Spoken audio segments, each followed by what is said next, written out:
Lunar missions, data centers in space, and now nuclear plants on the moon. The Trump administration wants to do it. They want to put nuclear power in space, targeting an orbital demo within 5 years. The orbital reactor would use nuclear energy to generate continuous power for satellites and future space missions. The project would be developed by NASA, the Pentagon, and private companies. Oklo might be one of them. The company makes small, compact nuclear reactors, and they, I would imagine, want in. But let's find out from the CEO joining us first on Fox Business. Jake Dewitte runs Oklo. All right, Jake, first of all, where are you? What's behind you? Explain to our viewers. Yeah, well, thanks for having me. I'm in Texas, Caldwell County, and behind us is the first nuclear reactor Oklo's built. We call it the Groves reactor, in honor of General Groves, who helped lead the Manhattan Project. And it's a reactor that's actually designed to make isotopes, some of which are very important for bringing power to space. And they do so because these isotopes decay, they make heat, and we need that heat in space. Space is cold, right? So what's nice about that is you make some heat, you can turn that into both heat as well as electricity, and it's pretty key to durable missions that allow us to actually have energy on the moon and in space. Well, yes, it is dark on the moon. In fact, the lunar landscape is incredibly hostile. It's freezing, and for 2 weeks in a row, right, we know that the temperature drops to something like minus 290 degrees. So can you explain how, in your wildest dreams, you would be able to put a nuclear reactor on the moon? Yeah, well, this is the key thing. It's because of that environment, right? In space, everything that we need to do up there and everything we want to do ultimately only happens because you have energy. And at the end of the day, you need to have that energy 24/7. And nuclear does that really, really well. And there's kind of two ways that nuclear can do that. One is through these nuclear batteries called radioisotope thermal generators. Basically, you put these isotopes in, they decay, they make heat, you can make power. That's great for the hundreds of watts or less scale of power. Small, but very important. And once you make those things, they're always on. All the really, really cool stuff we've done in space pretty much has been powered by those things. The Voyager probes, the Mars rovers, things that we've literally sent outside the solar system were powered by this. But then the other, larger scale, is reactors. And get this, the world, humankind has built and put reactors in space to make power. We as a country fell behind the Soviet Union, but we have the great technical expertise to bring this back. And what that looks like is little reactors that make heat from splitting atoms, and then you just harness that heat to make it into electrons, as well as heat that we need in space. Because like you said, in the moon, a lunar night is 14 Earth days long. There's no light, and it's negative 290 degrees Fahrenheit. That's super, super cold. So you need to obviously have power, and you can't get it from anything really but nuclear. Well, I'm not a scientist, but one thing I know about terrestrial nuclear power plants is they need water to cool everything. Where would you get the water on the moon? Would you have to somehow hoist it all up there from Earth, or are you creating something that won't need? Yeah, you don't need it.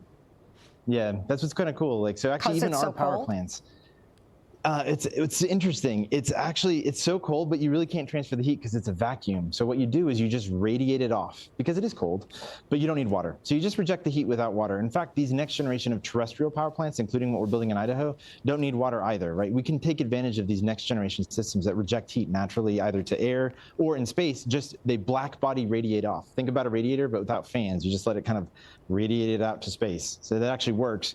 And you can do that to get rid of the need for water. And in fact, you can use that energy. It's really important to be able to make water on the moon and do other things like that. You wouldn't need to contain the radiation to keep it away from the astronauts on the moon?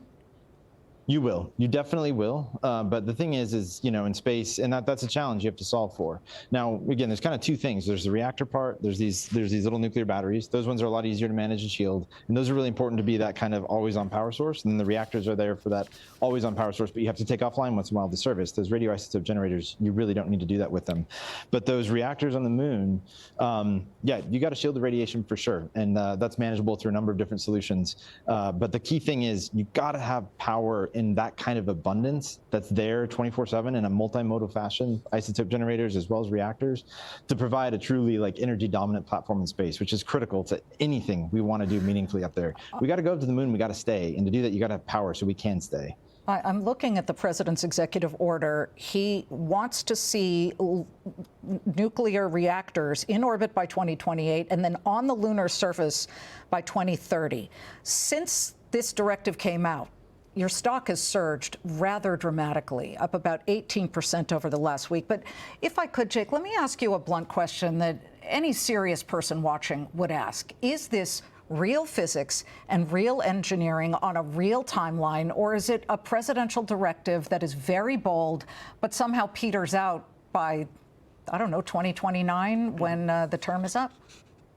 It's real and it's bold. We've done this before. We know how to put reactors in space as a society, right? The US did this. The Soviet Union did this. We can do this. I think the thing is you focus on what can happen quickly and then iterate quickly. And here's an example. We're standing in a building that, because of the president's executive order signed in May of last year, we built in 229 days. Right, that's Manhattan Project era speed. You can't. Nobody's done this in nuclear before since then. And why? Because we set bold targets that were ambitious, that were bold, and we did them, right? When you set that kind of aggressive goal setting, it's not impossible. We know the physics. It's just a matter of execution, and can you try? And yeah, sometimes some of those might not make it, but in this case, we did, because we set bold goals as a country, and we're delivering into them, which is insanely exciting. So it shows that nuclear doesn't have to be insanely expensive, insanely slow. We can change the paradigm simply because we have the opportunity to do so, and we ask the hard questions. What does it take to do this? I myself thought that day this was not achievable, and here we are, standing in a building. Like, it shows that it can be done, and that's the key thing. So putting reactors in space, putting reactors on the moon in that timeline, completely doable. We make the right decisions. We leverage the private sector. We, as a company, might be able to participate with making some parts or contributing to different things to it. We're excited about what those opportunities look like. We're definitely going to be making isotopes that help power, durable operations up there. But this is a really important opportunity for us, and yeah, it's achievable. It's real physics, real engineering, and achievable timelines. I can sense your enthusiasm, and it's people like you and going back to the Manhattan Project who take these moonshots, so to speak, and they reach beyond their grasp. We'll be watching it. I just think that a lot of investors in your stock would love to see it go back to the highs of last October, and they're just waiting. Any idea when you'd be profitable? Yeah, well, that's what's cool about part of the business, right? Everyone thinks about Oklo, well, not everyone. Most people think about Oklo as a power generation only business. That is absolutely so critical and part of why we started it. But when we get good at doing that, we get good at building reactors. It's a bad way of saying we've built the muscles now, and we've shown that with what we're doing here on the isotope part of the business. And that's important because that brings forward revenues, as well as what we're doing on the fuel part of the business. There's three key things. There's power generation, there's fuel work, and then there's, isotopes. And what we're doing in the isotope side is really exciting because it does bring forward those different revenues. Not to mention, we have these awesome partnerships with like Meta on the power generation side. It takes a little longer to build those, but we're moving as quickly as we can because we see this demand being insatiable for power, like both on Earth and frankly beyond. But this is the key thing is we've shown we can execute and build a reactor at timescales that we didn't think, and much less many people thought were possible, and we're going to continue to be able to do that. I'm showing up at your door. I want to see that thing. Thanks, Come Jake. see us down here. Please come see us down here. Come on down. It's awesome. I really want to see it. Thank you very much for joining us. We're watching Oklo and all that you guys are doing in Texas and up in space. We shall see.